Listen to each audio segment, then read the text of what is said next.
Assalamualaikum warahmatullahi wabarakatuh. Waalaikumsalam warahmatullahi wabarakatuh. Eh, Sebelumnya saya ucapkan terima kasih untuk Ibu karena sudah meluangkan waktunya dalam kegiatan wawancara, yaitu untuk memenuhi tugas saya, yaitu sebagai calon guru penggerak angkatan 10. Di sini saya akan menanyakan beberapa pertanyaan yang akan saya ingin sampaikan mengenai pengalaman-pengalaman Ibu sebagai Ibu Kepala Sekolah, itu tentang pengambilan keputusan dilema etika. Yang pertama yang ingin saya sampaikan yaitu selama ini bagaimana Ibu dapat mengidentifikasi kasus-kasus yang merupakan dilema etika atau bujukan moral.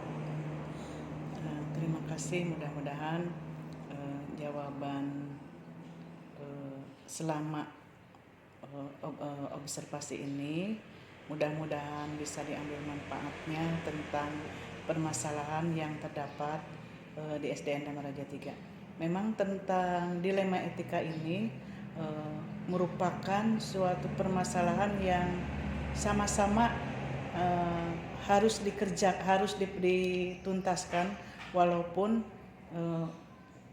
permasalahan ini benar dan semuanya benar gitu. Tetapi masih ada yang harus diselesaikan, mana yang terlebih dahulu untuk perbaikan permasalahan tersebut.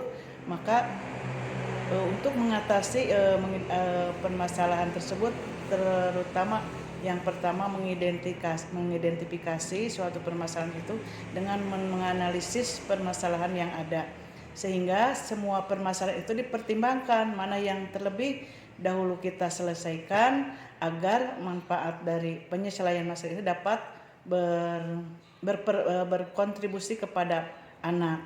Jadi antara dilema etika dan bujukan moral tentunya ada suatu perbedaan, di mana bujukan moral ini kita harus tepat, harus mampu melaksanakan, di mana permasalahan itu ada benar dan ada salahnya.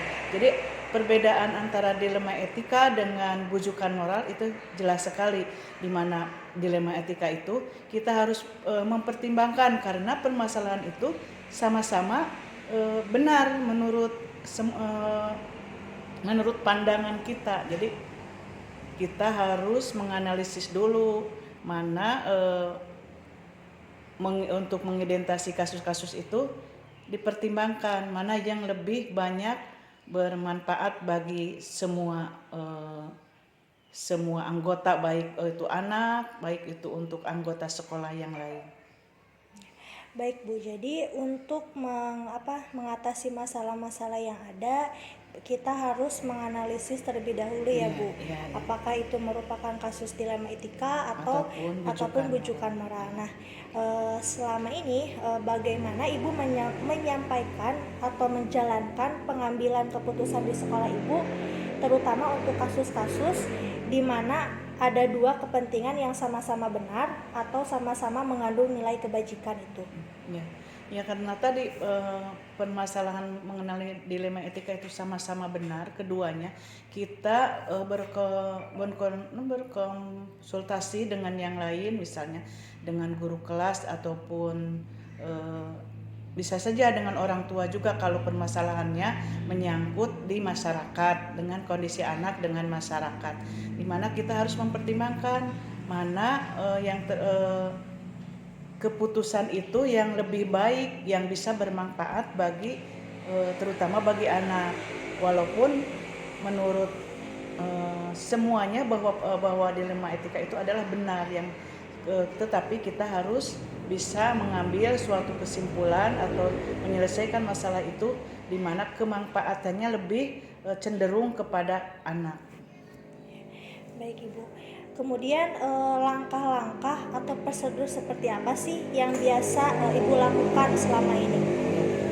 Suatu permasalahan tentu kita lihat datangnya dari mana.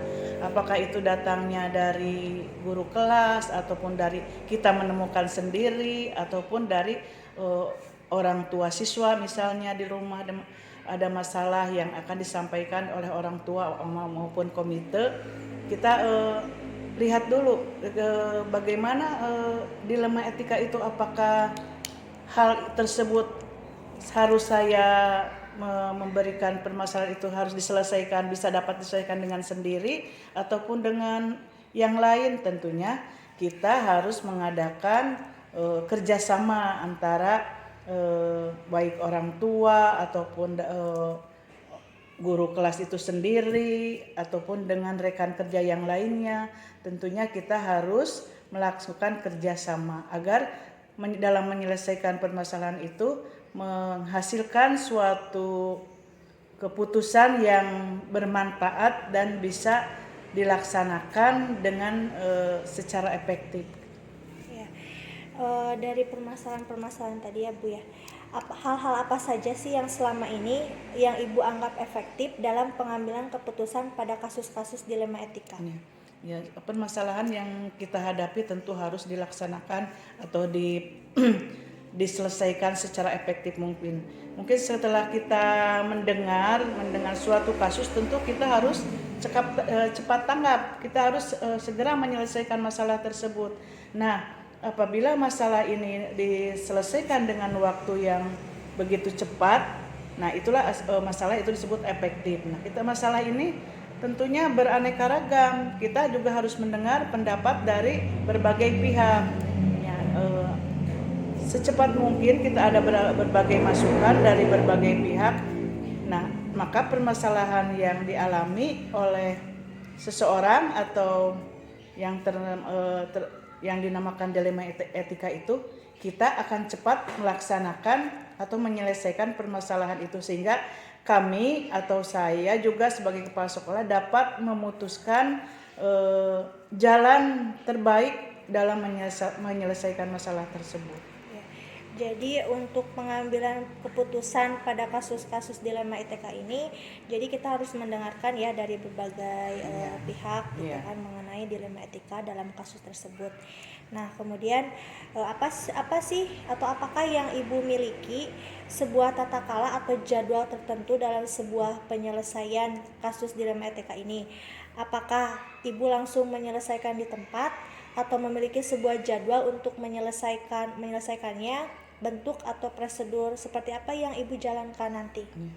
Jadi setiap permasalahan itu datangnya mungkin tidak ada tidak satu bulan atau berapa bulan sekali, karena setiap pengajar atau guru itu mempunyai jadwal masing-masing, jadi jadwal pembelajaran, sehingga kalau kita menemukan suatu masalah untuk menyelesaikan dilema etika itu secara spontan tentunya dalam waktu-waktu senggang. Misalnya waktu istirahat ada suatu permasalahan dikemukakan oleh beberapa guru ataupun yang lainnya atau dari orang tua, kita harus segera menyelesaikan masalah tersebut sehingga tidak ada jadwal tertentu.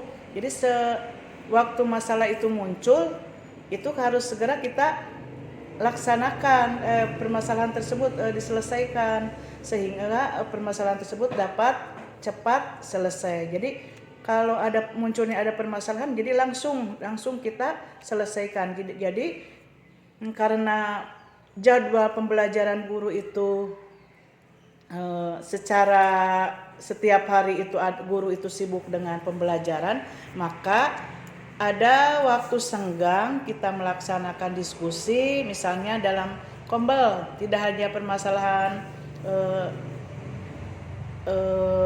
dalam dilema etika saja, tetapi dalam segala permasalahan pembelajaran juga kita sudah berjalan melaksanakannya dalam kegiatan kombel. Jadi tidak begitu ada masalah kita selesaikan dalam waktu tersebut, kemudian ada waktu luang juga bisa kita laksanakan dalam kegiatan kombel, juga kita bisa melaksanakan permasalahan terkait dengan dilema etika ataupun bujukan moral. Jadi di SDN Dharma Raja 3 ini untuk jadwal mungkin bisa tadi ya Bu ya, secara spontan, ada waktu-waktu senggang gitu kita melaksanakan ketika kombel juga ada bisa. Kombel. Kalau kombel itu biasanya Kombel itu biasa dilaksanakan 1 minggu sekali kombel itu. Jadi dalam seminggu sekali kita melakukan diskusi tentang hasil belajar siswa, tentang permasalahan hambatan-hambatan dalam belajar, kemudian yang lainnya tentang kerjasama dalam kaitan pembelajaran juga didiskusikan dalam kegiatan kombel. Ya. Jadi waktunya tertentu, spontan saja dan dilaksanakan pada seminggu sekali, yaitu pada kegiatan kombel ya Bu ya. Terus adakah seseorang atau faktor-faktor apa yang selama ini mempermudah atau membantu Ibu dalam pengambilan keputusan dalam kasus-kasus dilema etika ini? Ya, tentang dilema etika maupun bujukan moral tentu tergantung kepada permasalahan tersebut. Apakah permasalahan tersebut dapat segera diselesaikan? Tentunya ini harus ada kerjasama. Tidak semua orang mendapatkan tentang permasalahan tersebut. Jadi walaupun orang lain tidak tahu, kita juga harus melakukan kerjasama, mengajak sehingga dari permasalahan tersebut semua orang melaksanakan bertukar pikiran gitu dalam menyelesaikan permasalahan tersebut. Jadi kita tentunya akan mendengar pendapat orang lain sehingga nanti dimusyawarahkan, nanti kita ambil yang terbaik dari semua pendapatnya. Jadi kita juga harus bekerja sama dengan yang lain, baik guru kelas maupun guru olahraga, mapal, guru agama, ataupun bisa dari komite, dari perwakilan orang tua, tergantung masalah yang kita hadapi. Jadi kita bekerja sama untuk menyelesaikan masalah-masalah tentang dilema etika. Ya. Jadi faktor-faktor yang mempermudah selama adanya kasus-kasus dilema etika ini, yang membantu Ibu adalah ternyata semua pihak ya Bu ya, dimulai dari guru, kemudian komite dan orang siswa itu sendiri. Nah, dari semua hal yang telah disampaikan nih oleh Ibu, pembelajaran apa yang dapat Ibu petik dari pengalaman Ibu dalam pengalaman Ibu untuk pengambilan keputusan dilema etika ini? Sebenarnya mungkin manfaat dari penyelesaian masalah tersebut bukan kepada saya sebagai kepala sekolah, tetapi bagi semua. Jadi dengan adanya dilema etika itu akan membuka wawasan bagi semua, baik guru, kepala sekolah atau yang lainnya, membuka wawasan. Jadi sangat bermanfaat sekali dengan adanya dilema etika itu. Kita dapat bisa bersikap bijak terhadap permasalahan, bisa menambah pengetahuan, lebih bisa menerima pendapat orang lain, bisa adanya kerjasama, saling menghormati dalam berpendapat. Jadi hal-hal seperti itulah yang dapat bermanfaat bagi saya khususnya, terutama juga bagi yang lain, bagi guru maupun bagi komite juga ada manfaat bagi semua pihak. Jadi dengan adanya dilema etika dan bujukan moral ini setidaknya akan mendewasakan tentang pemikiran, tentang kebijakan, tentang pengalaman. Hal ini sangat bermanfaat bagi semuanya. Ya, jadi dengan adanya dilema etika ini mengenai kasus-kasus yang pernah Ibu hadapi, kita bisa bijak ya Bu ya dalam mengambil suatu keputusan.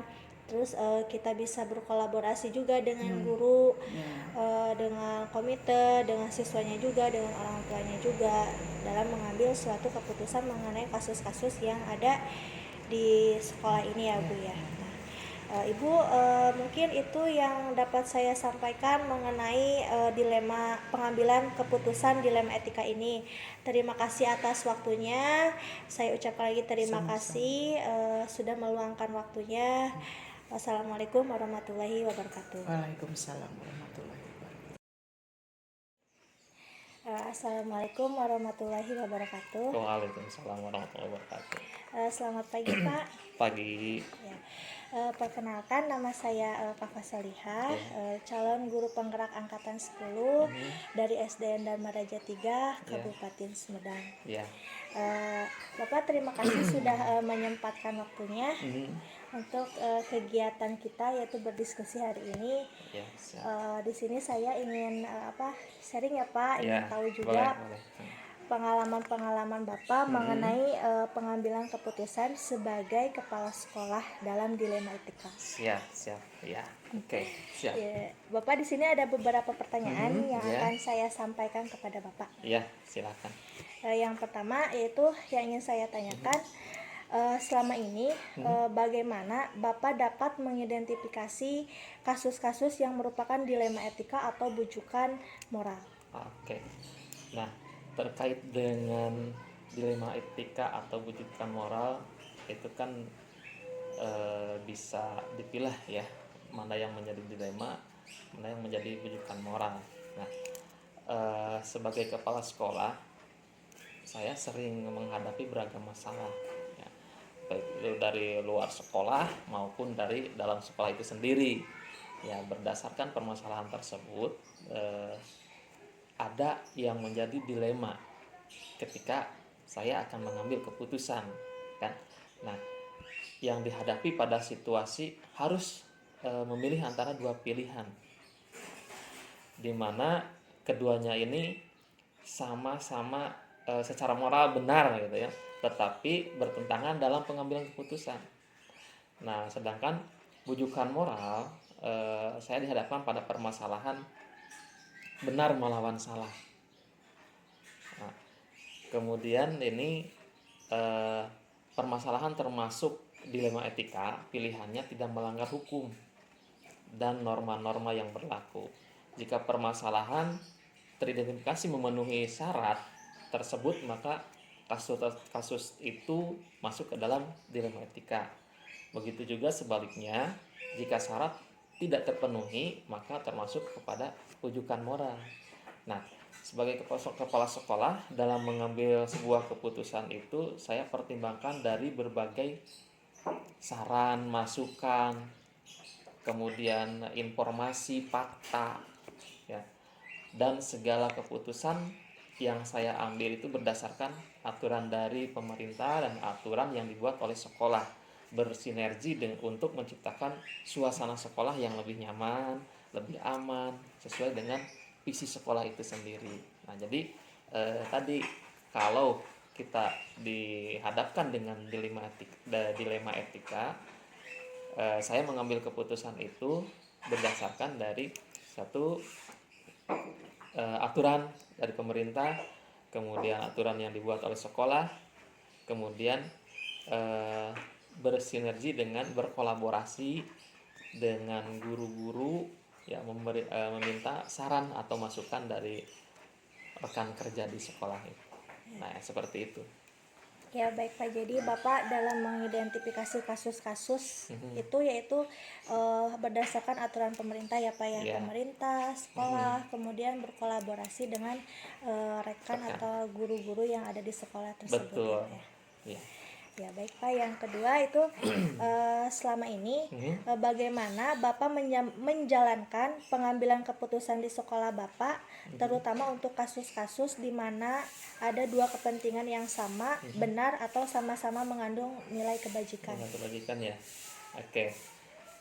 Saya dalam membuat sebuah keputusan selalu mempertimbangkan masukan atau saran dari teman sejawat yang bisa dikatakan dituakan di sekolah ini atau senior lah.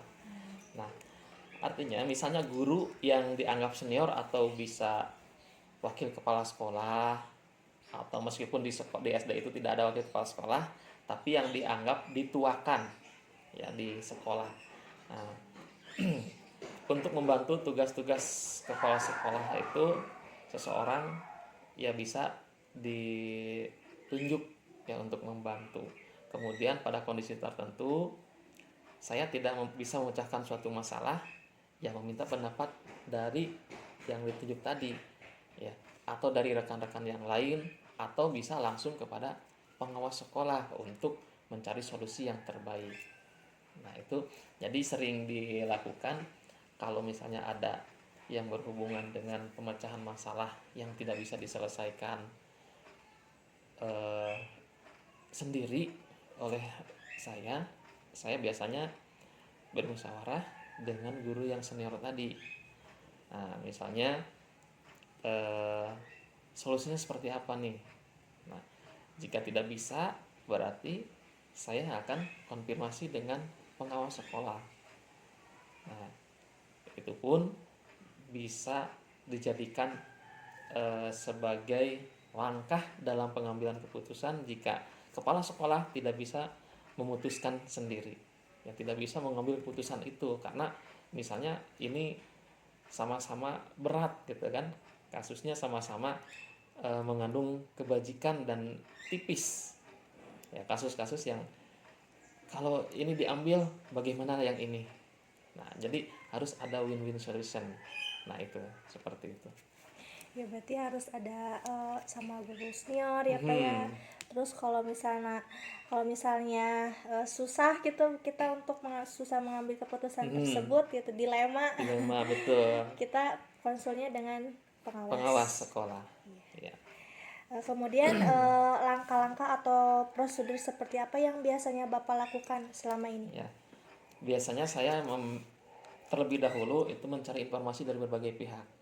Ya. Kenapa masalah ini bisa muncul? Ya. Kemudian mencari fakta. Nah, jadi informasi dari yang lain untuk ini faktanya benar atau enggak. Itu ya, ini bisa terjadi.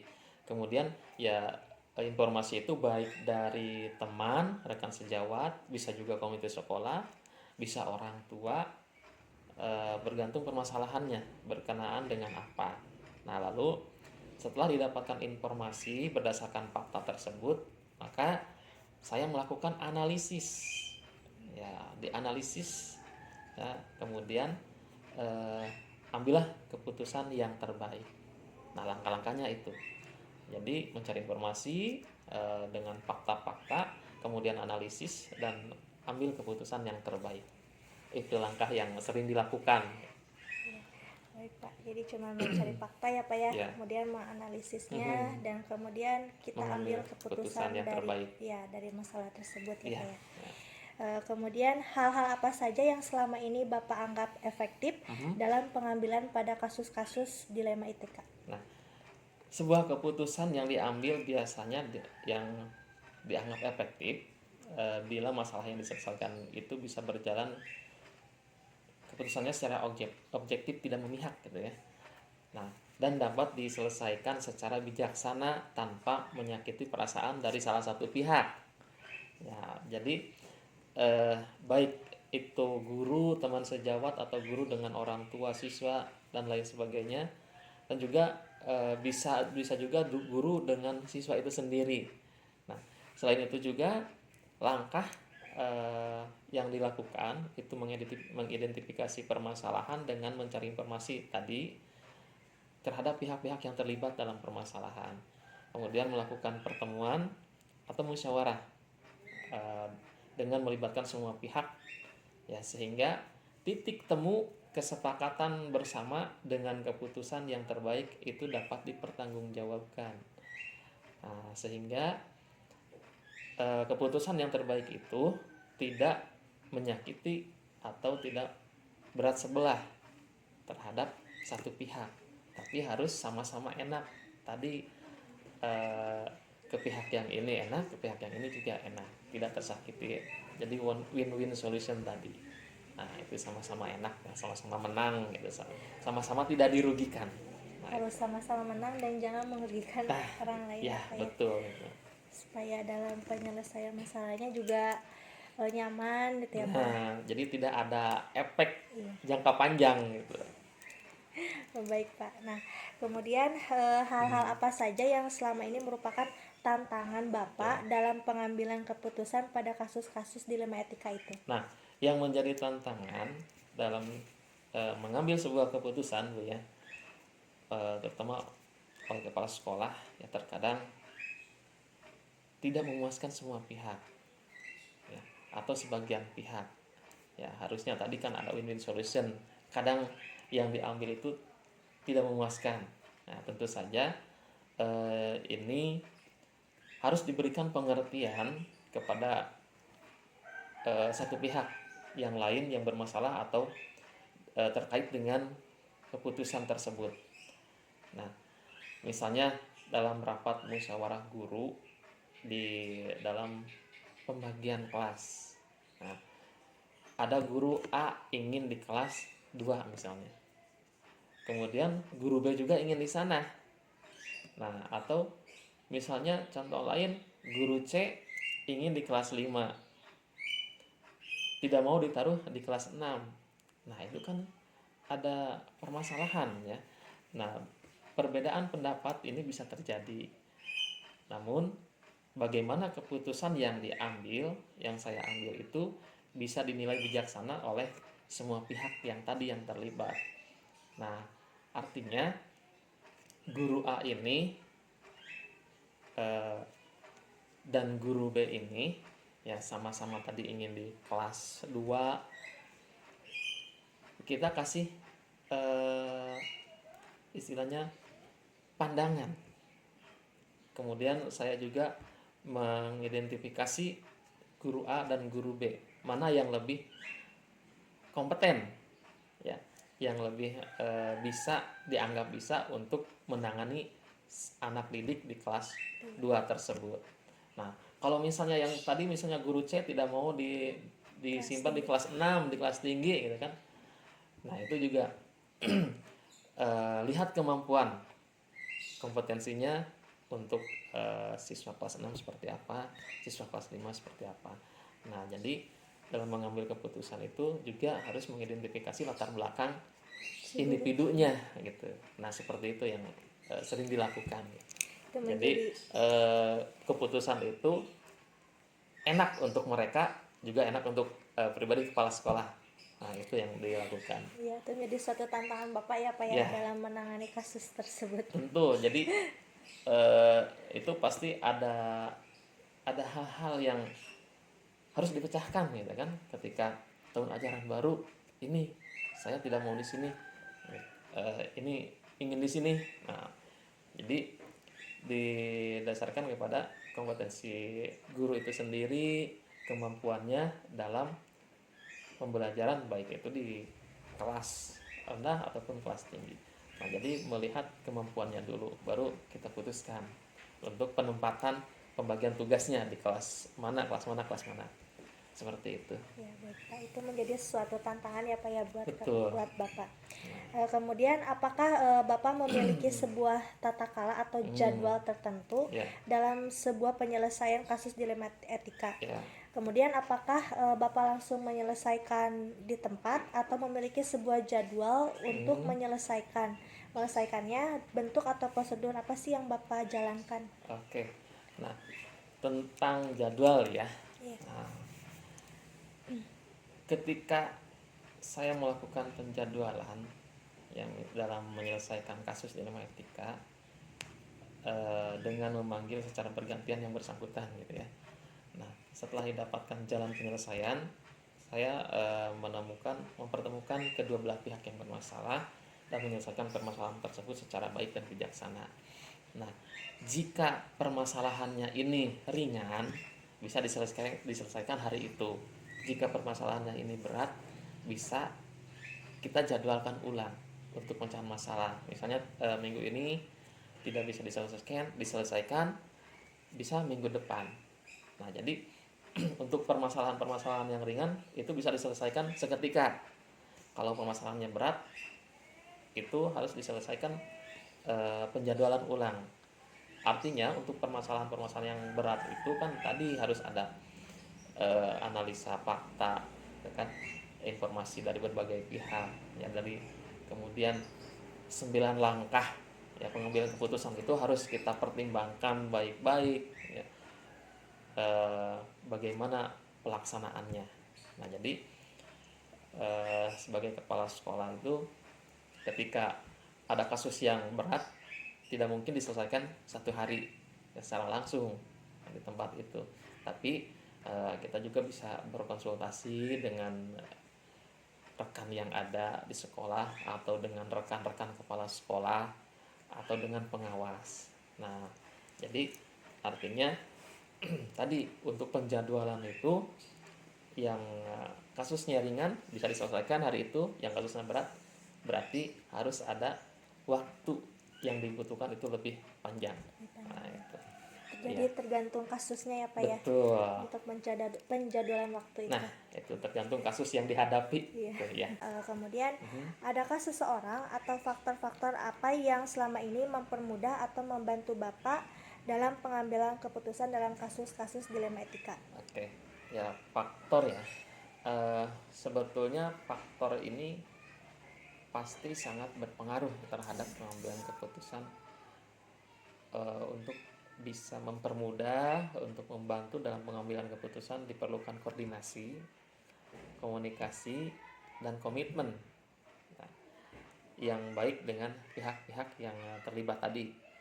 Nah, selain keluarga yang mendukung, juga rekan sejawat, warga sekolah juga perlu kolaborasi atau kerjasama dan kekompakan sebagai tim, ya, tim dalam setiap pengambilan keputusan terkait penyelesaian kasus-kasus yang berkenaan dengan dilema etika dan rujukan moral. Nah, jadi faktor itu sangat mempengaruhi terhadap pengambilan keputusan seorang kepala sekolah, karena dibutuhkan saran masukan dari pihak di sini di sekolah, juga keluarga.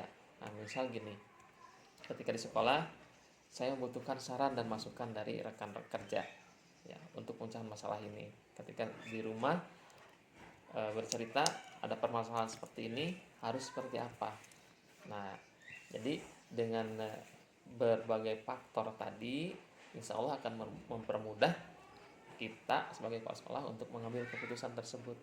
Nah, itu yang saya lakukan. Jadi bukan hanya di sekolah saja, tapi di luar pun faktor-faktor lain itu sangat berpengaruh terhadap pengambilan keputusan. Nah, itu. Ya Pak, jadi yang paling utama adalah mungkin dari keluarga ya Pak ya, faktor paling utama, kemudian betul. rekan Rekan sejawat, sejawat, ya. dan lingkungan juga, Lingkungan, itu betul. juga termasuk faktor pendukung ya Faktor Pak ya. pendukung. Ya. Kemudian dari semua hal yang telah disampaikan Bapak tadi, pembelajaran apa yang Bapak dapatkan atau Bapak petik dari pengalaman Bapak untuk mengambil keputusan dilema etika? Oke. Pembelajaran yang saya dapat petik di sini dalam pengambilan keputusan yang dilema etika. Satu, sebagai pemimpin, pembelajaran memastikan bahwa keputusan yang diambil itu berdasarkan kesepakatan bersama yang diperoleh melalui musyawarah mufakat, dan berkomitmen untuk melaksanakan keputusan tersebut. Kemudian yang kedua, meningkatkan pengetahuan dan pemahaman saya dalam pengambilan keputusan berdasarkan nilai-nilai kebajikan dan dengan mempertimbangkan yang terbaik. Dan yang ketiga, seorang kepala sekolah bukan hanya dituntut bisa menjadi pemimpin di sekolah, tetapi bisa memecahkan berbagai permasalahan yang sifatnya kompleks yang harus ditangani dan diselesaikan oleh kepala sekolah. Nah, itu yang dipetik ya dari pembelajaran ini. Satu tadi berhubungan dengan kesepakatan bersama, komitmen, ya, kemudian meningkatkan pengetahuan, ya, pengambilan keputusan berdasarkan pertimbangan, ya, kebajikan, ya. Kemudian yang ketiga itu kepala sekolah bukan hanya dituntut sebagai pemimpin kepala sekolah, pemimpin sekolah, tapi juga harus bisa memecahkan berbagai permasalahan di dalam sekolah itu sendiri. Nah, itu. Berarti yang apa yang bisa dipetik dari kasus-kasus yang pernah Bapak hadapi, yaitu harus bijaksana ya Pak ya, paling Betul, utama dalam harus bijaksana. menyelesaikan suatu permasalahan tersebut Ya, ya. betul. Oke. Baik Bapak, terima kasih atas diskusi hari ini. Ya, sama-sama. Semoga Bapak sehat selalu. Amin, sama-sama. Nanti kita bisa sharing lagi ya Pak tentang tentang tentang apa saja lah gitu, Ya, tentang siap ditunggu ya. pengalaman-pengalaman dan lain sebagainya. Oke, siap ditunggu. Terima kasih ya Pak. Ya, Saya tutup. sama-sama. Wassalamualaikum warahmatullahi wabarakatuh. Waalaikumsalam